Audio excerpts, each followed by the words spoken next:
जय हिंद मेरे प्यारे साथियों, मैं हेमंत प्रजापति आप सबका स्वागत करता हूं आपकी अपनी प्यारी सी चैनल एचपी केमिस्ट्री क्लासेस में।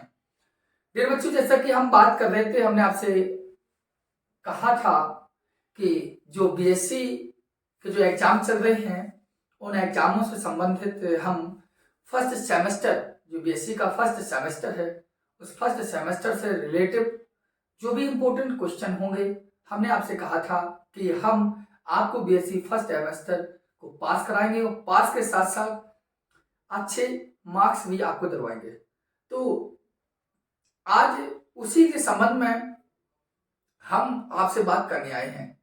आपको पहले, इससे पहले की वीडियो यदि आपने देखी ना हो तो वीडियो को अवश्य देख लें, क्योंकि वहां पर मैंने बीएससी फर्स्ट सेमेस्टर के बारे में भी जानकारी दी है और बीएससी फर्स्ट सेमेस्टर में कितने अंक का क्वेश्चन आता है और कैसे कैसे लेवल का आता है, कि सेक्शन ए में कितने क्वेश्चन होते हैं, सेक्शन बी में कितने क्वेश्चन होते हैं। हमने आपको स्पष्ट रूप से जानकारी वहां पर दी है कि कितने क्वेश्चन आपको अटेम्प्ट करने होते हैं, कितने क्वेश्चन आपको छोड़ने पड़ते हैं। 10 मिनट की वीडियो है, यदि आपने नहीं देखी हो तो कृपया कर उस वीडियो का अवश्य देख लें। डियर बच्चों, आपको पता भी होगा ये क्लास 11th का भी लेक्चर है। अगर कक्षा 11 वाले बच्चे भी इस लेक्चर को देख रहे हो तो भी उनकी भी सिलेबस से पर्पस अच्छा है, क्योंकि रासायनिक अभिक्रियाओं की क्रियाविधि बीएससी फर्स्ट सेमेस्टर में इनका तो क्वेश्चन बनना ही है और बनेगा तो वो भी बनेगा लॉन्ग क्वेश्चन, जिसमें आपको 15 नंबर मिलेंगे, बहुत ज्यादा इंपॉर्टेंट क्वेश्चन। क्योंकि मैंने आपको बोला आपके 1 तारीख से पेपर है, 6 फरवरी को आपका पेपर है, तो अब मैं तो कर नहीं सकता हूं कि पूरा सिलेबस पढ़ाऊं। केवल ये ध्यान दें, जितने भी वीडियो अपलोड करूंगा उन सभी वीडियो में केवल इंपोर्टेंट फैक्ट वाले क्वेश्चन ही होंगे जो आपके पेपर में विदेंगे ही विदेंगे। इस बात ध्यान देना। चलिए बात करते हैं। जैसा कि आप देख भी रहे होंगे, आपको समझ में भी बात मेरी आ रही होगी कि यहां मैंने लिखा है रासायनिक अभिक्रियाओं की क्रियाविधि। ये हमारा एक टॉपिक होगा, इससे जो क्वेश्चन बनता है वो आपके सामने हम लेंगे। ठीक है, सबसे पहला यहां पर हमारा जो प्रश्न के लिए आंसर अर्थात क्वेश्चन बनता है वो है विदलन। वो है क्या है? विदलन। ये क्लास 11th की भी लेक्चर है। विदलन, विदलन क्या है?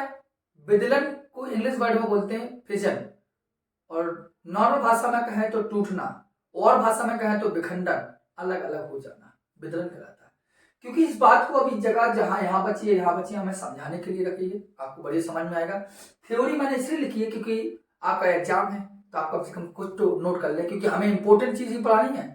तो इंपॉर्टेंट चीज आप नोट तो कर सकते हैं और कल अपने पेपर में लिख कर तो आ सकते हैं, इसलिए समझा रहे हैं, लिखा मैंने इसलिए।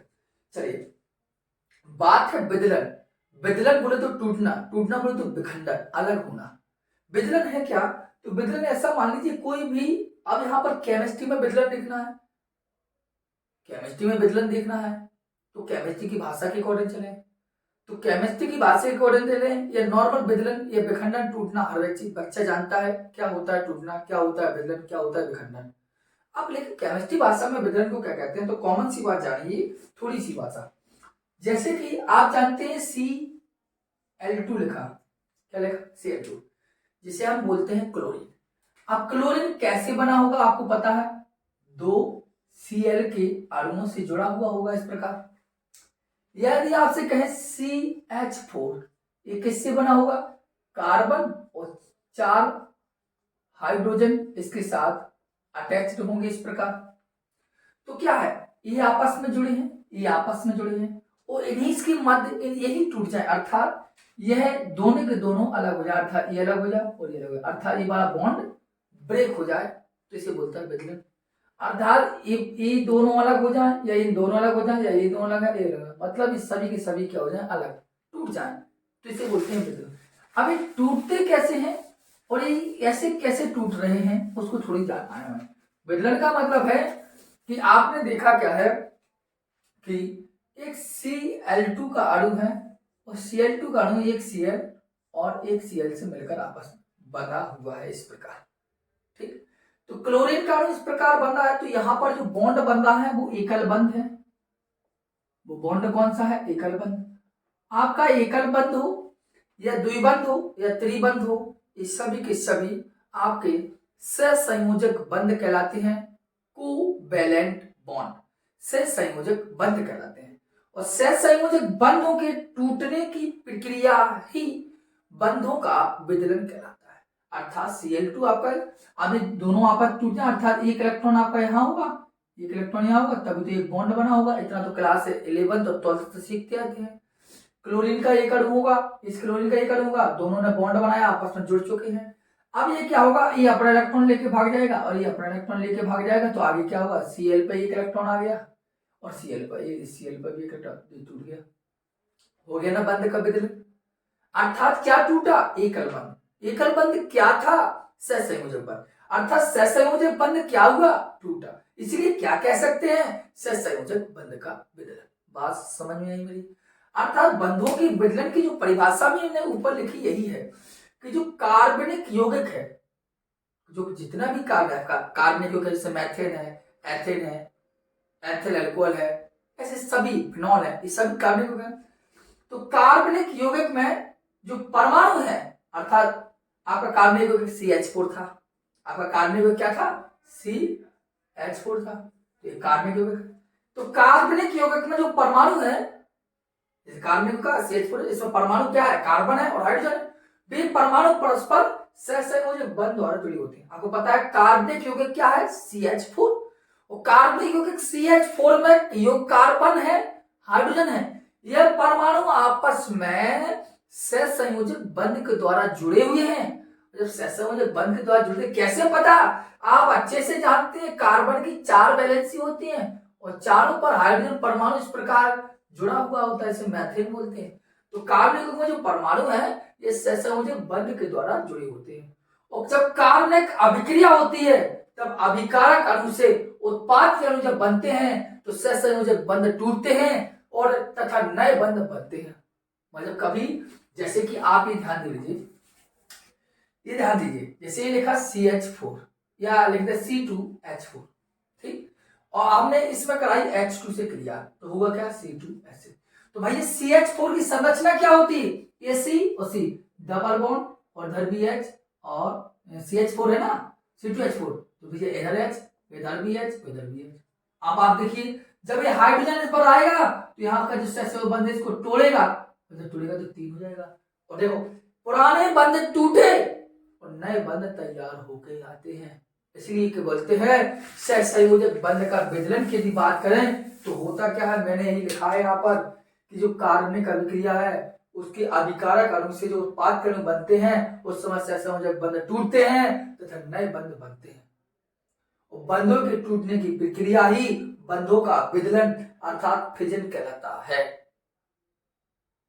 बात समझ में आ रही होगी, क्योंकि इतनी बात छोटी छोटी चीजें बात है, यहाँ पे हम ज्यादा डीपली लेंगे तो आपको उतना सही नहीं लगेगा। क्यों, क्योंकि पहले आप पढ़ चुके हैं, अब हम इतना समय नहीं, हम केवल आपके लिए इंपॉर्टेंट क्वेश्चन, फैक्ट क्वेश्चन लेकर आए हैं, आपके निश्चय समझ लीजिए बनना ही बनना है। इस बात को आप ध्यान दे लीजिए, ये बनेंगे क्वेश्चन, ठीक है। तो हमने आपको बताया कि बंधों का टूटना क्यों होता है, बंध टूटता क्या है। अभी 5 मिनट में या जितने समय में हमने आपको समझाया तो यही जानकारी दी कि बंधों का टूटना या बंधों का विदलन होता क्या है। अब आइए आगे बात करें आपसे अच्छे से। अब मैंने यहाँ बता दूं तो बंध विदलन 2 टाइप का होता है डियर। विदलन 2 प्रकार का होता है। कितने प्रकार का होता है डियर, 2 प्रकार का। आपको कौन कौन से, पहला जो विदलन होता है वो होता है समांगी। क्या होता है, समांगी विदलन, ठीक है। और दूसरा जो विदलन होता है वो होता है विषमांगी। ध्यान देना, समांगी विदलन मतलब होमोलिटिक विदलन और विषमांगी का मतलब होता है हेटेरोलिटिक विदलन। जैसा कि आप देख भी रहेंगे, एक की परिभाषा में लिखी है। अब समांगी विदलन क्या है और विषमांगी विदलन क्या है, उस पर थोड़ी सी एक एग्जांपल लेकर बात करेंगे, फिर आगे हम अच्छे से बात करेंगे मिटा के, ठीक है। इस बात को जानना, समांगी विदलन जब भी क्वेश्चन का है समांगी विदलन है क्या, आपको पूरा लिखना पड़ेगा पेपर में, क्योंकि आपको 15 नंबर का क्वेश्चन आंसर बनेगा इसका, 15 नंबर का, ध्यान देना। समांगी विदलन की बात करें तो समांगी विदलन ऐसा विदलन होता है जिसमें जो बंध बनता है उस बंध के जो इलेक्ट्रॉन होते हैं साझेदारी में वे सभी के सभी समान रूप से वितरित होते हैं। जैसे समांगी वितरण का मतलब ऐसे कि लिखा एक ए और एक परमाणु हो गया बी, इन दोनों परमाणु के बीच एकाकी इलेक्ट्रॉन युग्म है ए वाले, सपोज दैट ये ले लिया हमने और ले लिया।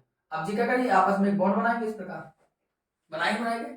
तो जैसे Cl जुड़ा था, होगा क्या, समांगी वितरण होगा तो क्या होगा, एक इलेक्ट्रॉन जी लेके चला जाएगा और एक इलेक्ट्रॉन ए लेके चलेगा, अर्थात ए पे एक डॉट छोड़ जाएगा और प्लस में बी पर एक डॉट हो जाएगा। इतनी बात समझ में आई। ए पर एक डॉट हो जाएगा और बी पर भी एक डॉट हो जाएगा, होगा नहीं होगा, ए पर एक डॉट हो जाएगा और बी पर भी एक डॉट आ जाएगा।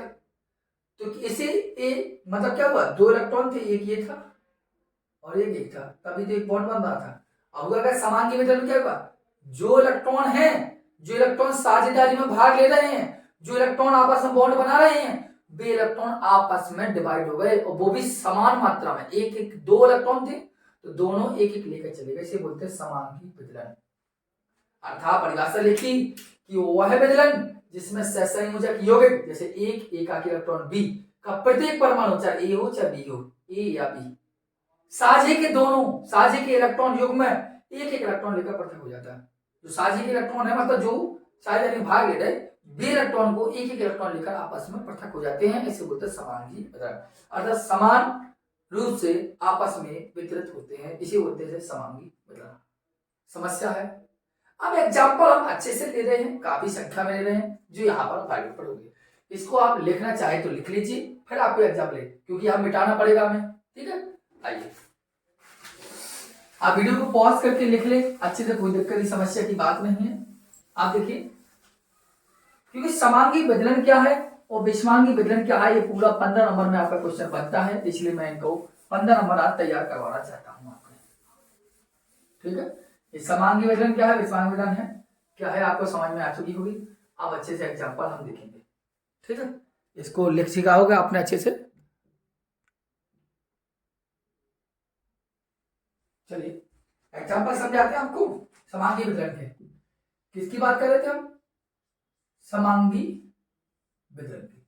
समांगी वितरण क्या कहता है, क्या कहलाता है, समांगी वितरण ऐसा वितरण होता है जो समान रूप से एक इलेक्ट्रॉन को पृथक हुआ है। जैसे अभी हमने एक परमाणु लिया, एक ए और एक परमाणु लिया बी, इनके मध्य बॉन्ड बना है, बॉन्ड में क्या होगा, एक इलेक्ट्रॉन यहाँ है, एक इलेक्ट्रॉन आपका यहाँ है, ठीक है, तभी तो बॉन्ड बनाया होगा।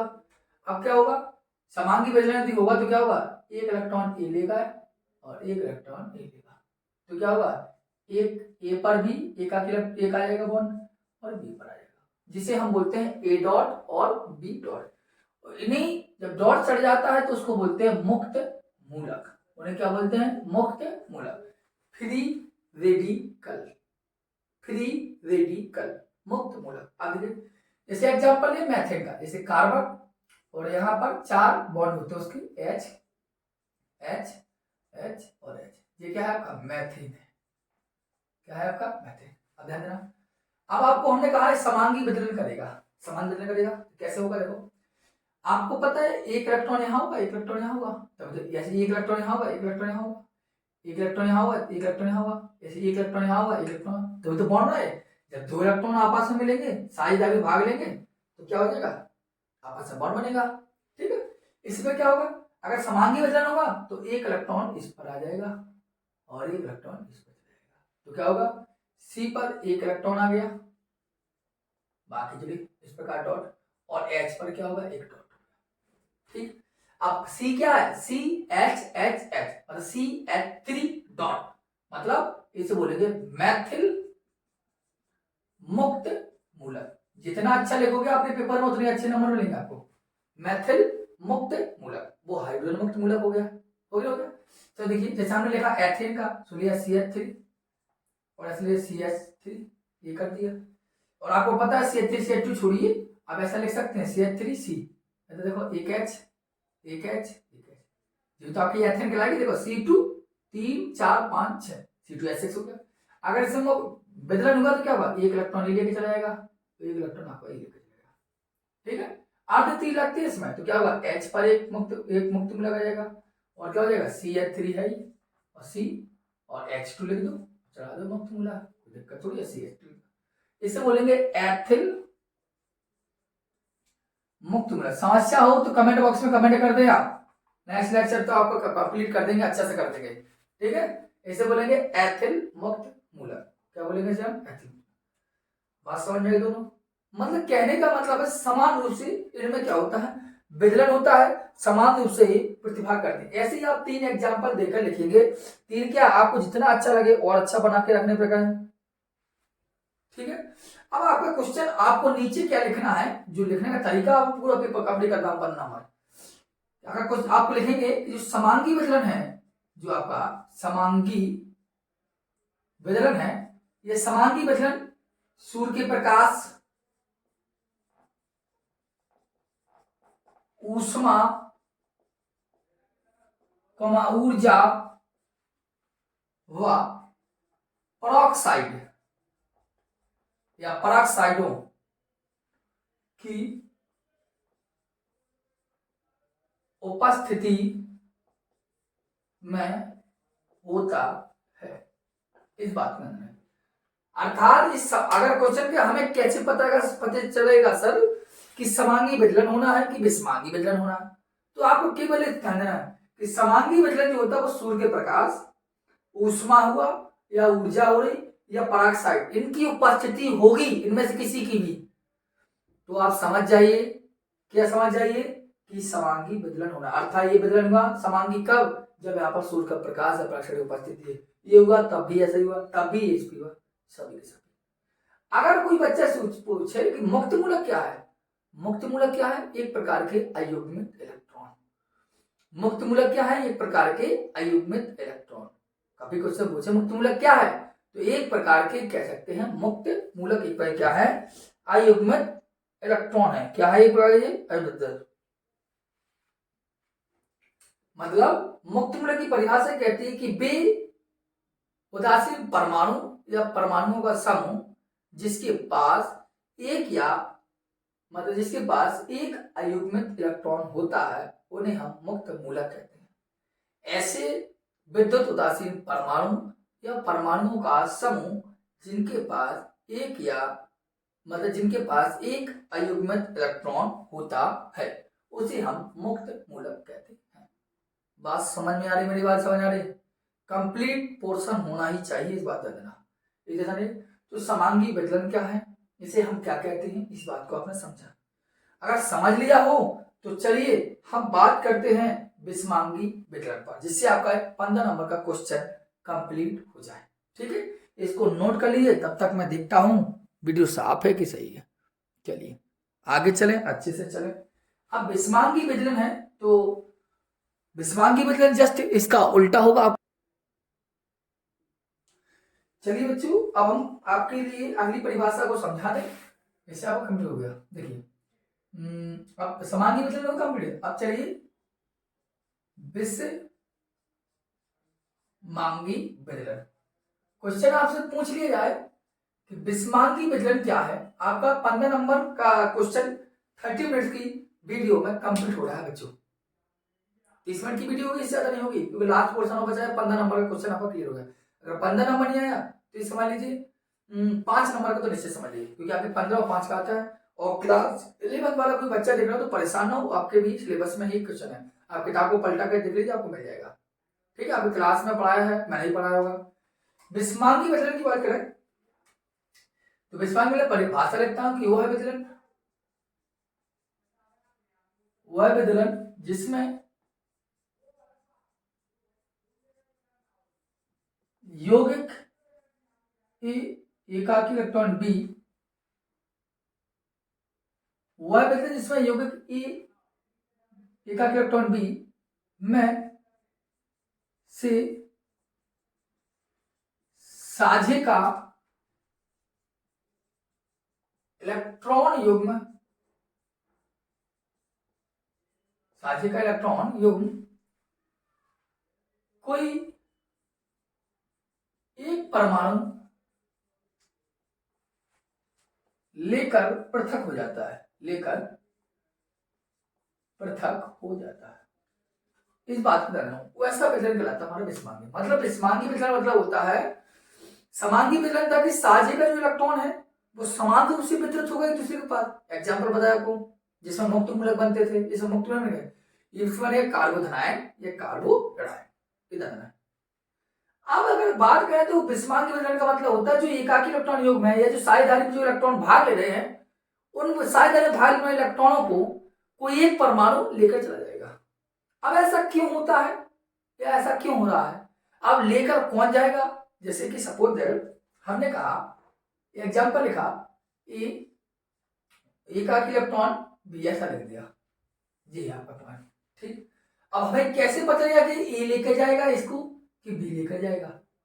पॉइंट तो ये है कि सपोज दैट हमने कहा कि एग्जांपल दिया हेटेरोलेटिक का, तो सर ने एग्जांपल बताया क्या कि चलो बी लेकर चला गया, तो कौन लेकर चलेगा? बी लेकर चला गया। दोनों इलेक्ट्रॉन को देखो, इलेक्ट्रॉन लेकर चला गया, नेगेटिव होगा उसका।